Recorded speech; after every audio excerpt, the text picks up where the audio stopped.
Dulu tak ku mengerti, sekarang kau buat mengerti. Kau singkapkan mataku dengan kasih-Mu yang tak pernah ku pikirkan. Sungguh kau telah sediakan, kau curahkan berkat-Mu limpah dalam hidupku. Terima kasih Yesus, terima kasih Yesus. Bersyukur hanya bagi-Mu, ya Allah, ya Tuhan. Jika itu jagung, jika itu tanaman apa yang kita tanam, kita melihat kalau dia berhasil untuk buahnya, dia berbuah yang baik. Buahnya kalau semakin dia isi di dalam, semakin dia besar, tidak mungkin dia lurus naik ke atas. Dia pasti akan merunduk ke bawah karena dia isi. Saudara yang dikasih oleh Tuhan kita Yesus Kristus, itu penting karena tanaman itu seperti jagung, dia penting. Kita melihat jagung dia bersih. Petani yang tanam dia senang karena tanamannya berhasil. Tanamannya sudah berbuah, pasti dia ingin untuk petik, pasti ingin untuk bakar atau masak. Karena tanamannya berhasil, sudah berbuah, buahnya lumayan. Tetapi kalau buah tidak ada buah, hanya daun, hanya batang, tuan tanaman itu dia berpikir bahwa ini percuma, tidak berhasil. Ini contoh. Saudara yang dikasih oleh Tuhan kita Yesus Kristus, karena dia berhasil berbuah, maka barang itu berharga, tanaman itu berharga, karena ada hasilnya. Demikian merunduk atau tunduk, Alkitab mengatakan bahwa tunduk, istri tunduk kepada suami harus ada isi. Amin. Harus ada isi. Tidak ada isi itu tidak ada untung. Ya, tidak ada isi di dalamnya tidak untung. Tidak ada buah di dalamnya tidak untung. Ya, saudaraku yang dikasih oleh Tuhan kita Yesus Kristus. Hai istri-istri, tunduklah kepada suamimu sebagaimana seharusnya di dalam Tuhan.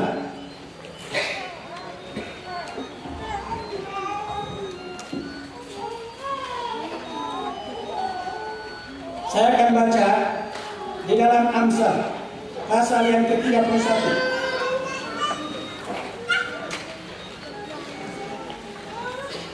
Jadi kita melihat jika tanaman itu tidak berbuah, itu percuma, dan itu tidak berhasil, dan itu tidak ada untung. Ya, tetapi kalau berbuah berarti tanaman itu berhasil. Seperti pisang atau jagung atau tanaman yang lain. Itu sebuah contoh yang kita ketahui sama-sama di dalam Amsal pasal yang ke-31 ayat 10 dan ayat yang ke-12. Saya akan baca. Saudara yang dikasih oleh Tuhan. Ayat yang ke-12, ayat yang ke-10 dan ayat yang ke-12, demikian bunyi firman Allah. Istri yang cakap, siapakah akan mendapatkannya? Ia lebih berharga daripada permata. Ayat 12, ia berbuat baik kepada suaminya dan tidak berbuat jahat sepanjang umurnya. Puji Tuhan. Saudara yang dikasih oleh Tuhan kita Yesus Kristus, di dalam Alkitab, yaitu Amsal, dia sampaikan bahwa wanita yang paling berharga, Alkitab mengatakan bahwa ayat yang ke-10, istri yang cakap siapa akan mendapatkannya? Ia lebih berharga daripada permata. Saudara yang dikasih oleh Tuhan, harganya mahal. Alkitab mengatakan harganya mahal istri yang cakap. Istri yang cakap cakap, Alkitab mengatakan harganya mahal. Kenapa harganya mahal? Ya, karena dia sudah isi. Ya, bukan kosong. Dia karena isi maka dia tunduk. Arti tunduk adalah dia sudah isi baik, dia sudah pikul, atau dia sudah berisi dengan muatannya banyak, maka dia pasti akan tunduk sendiri. Saudara yang dikasih oleh Tuhan kita Yesus Kristus, itu harganya mahal, bukan tidak ada harga, tetapi harganya mahal. Alkitab di sini mengatakan bahwa seperti batu permata, batu yang warnanya baik, batu yang nilainya mahal. Ya. Alkitab di situ mengatakan ayat yang ke-10 Amsal mengatakan bahwa harganya mahal seperti batu permata, seperti emas, harga-harga seperti itu. Ya. Jadi kalau wanita yang paling berharga, Alkitab mengatakan bahwa seperti batu permata, orang lihatnya baik, indah, nilainya juga mahal. Ya. Saudaraku yang dikasih oleh Tuhan kita Yesus Kristus, itu yang disampaikan untuk kita sekalian pada pagi hari ini. Wanita yang paling berharga, ayat yang ke-10 dan ayat yang ke-12. Ia berbuat baik kepada suaminya dan tidak berbuat jahat sepanjang umurnya. Saudaraku yang dikasih oleh Tuhan kita Yesus Kristus, jadi Amsal pasal yang ke-31 ayat 10 dan ayat yang ke-12 sampaikan bahwa nilainya mahal dan wanita seperti itu adalah harganya yang paling mahal. Ya. Kenapa harganya mahal?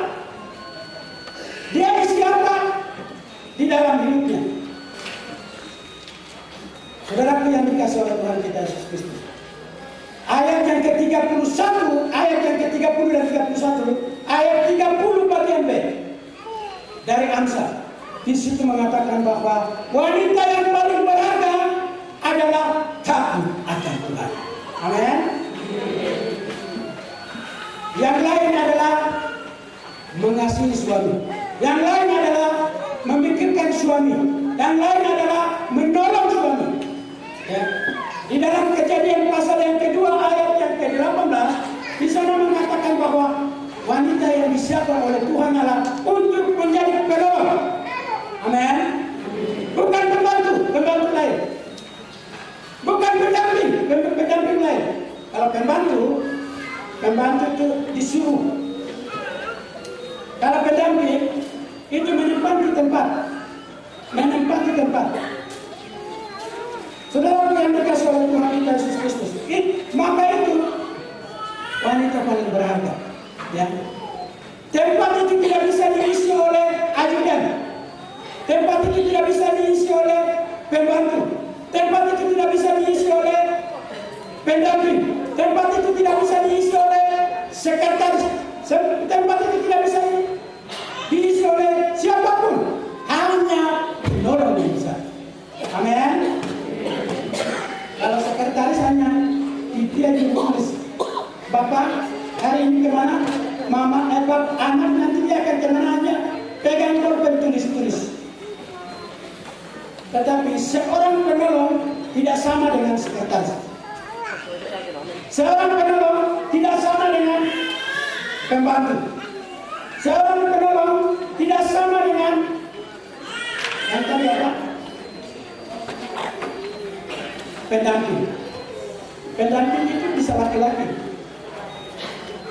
Kalau Alkitab bisa kita lihat, penolong itu tidak sama dengan pendamping.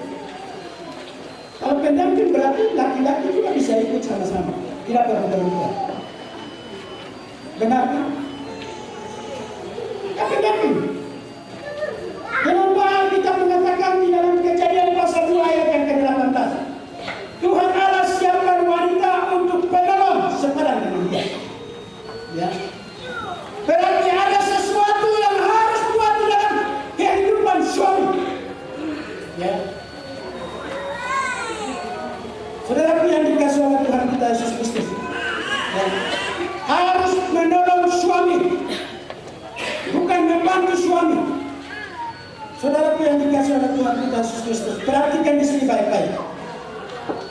Alkitab mengatakan di dalam Kejadian pasal 18 ayat yang pasal 2 ayat 18, menjadi penolong berarti menolong suami, bukan membantu suami, bukan mendampingi suami, tetapi menolong, tolong dia. Saya mau kasih tahu, kalau kau tidak tolong suaminya, suami akan pasti tidak suka. Pasti tidak suka. Karena tidak pas, tidak ada seleranya suami. Suaminya tidak akan merasakan seleranya dia. Karena tidak pas, tidak tolong dia. Untuk apa kau ada di sini? Dan dia akan cari lagi untuk pas dengan dia. Maka itu hari ini harus kembalikan nilai-nilai seperti ini. Amin. Ya. Penolong berarti tahu menolong dia apa. Suaminya apa yang dia pikirkan. Saudara yang dikasih oleh Tuhan kita Yesus Kristus, hal-hal yang lain saya mau sampaikan. Pikir baik-baik untuk suami.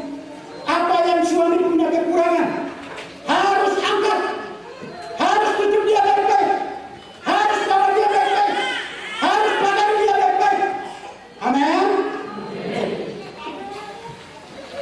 Jangan kasih bocor, jangan ceritakan suamimu, jangan menjelekan suamimu, jangan menjatuhkan suamimu, tetapi harus tutup dia baik-baik, harus angkat dia baik-baik, harus tolong dia baik-baik, harus dorong dia baik-baik. Amin. Kalau menjatuhkan, kalau kritik dia, kalau pikir hal-hal yang dia buat, pikir baru sampaikan berulang-ulang kali, selamat tinggal. Saudaraku yang dikasih oleh Tuhan kita Yesus Kristus,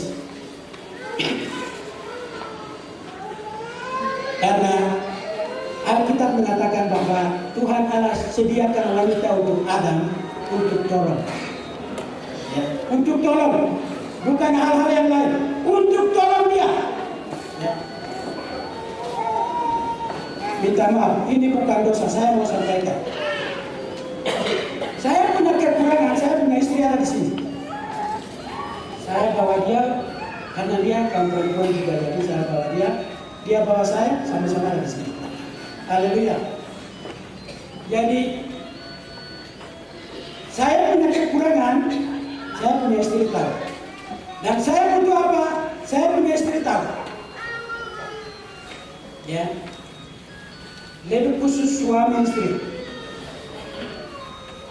Lebih khusus suami istri. Ini pikir baik di dalam keluarga. Suami dengan istri, dia butuh apa? Ya. Dia butuh apa? Hal-hal yang lain dia untuk tolong. Alkitab mengatakan bahwa untuk penolong, tolong dia baik. Jangan dia jatuh, jangan dia keluar. Amin. Jangan dia keluar, jangan dia tinggalkan dari istrinya. Maka itu tolong dia baik-baik. Tujuan ada di situ untuk tolong, untuk penolong, bukan jadi kepala. Kepalanya sudah ada. Alkitab mengatakan untuk tolong, jadi tolong dia baik-baik. Kalau sudah tahu itu berarti sudah isi. Kalau kosong berarti tidak isi.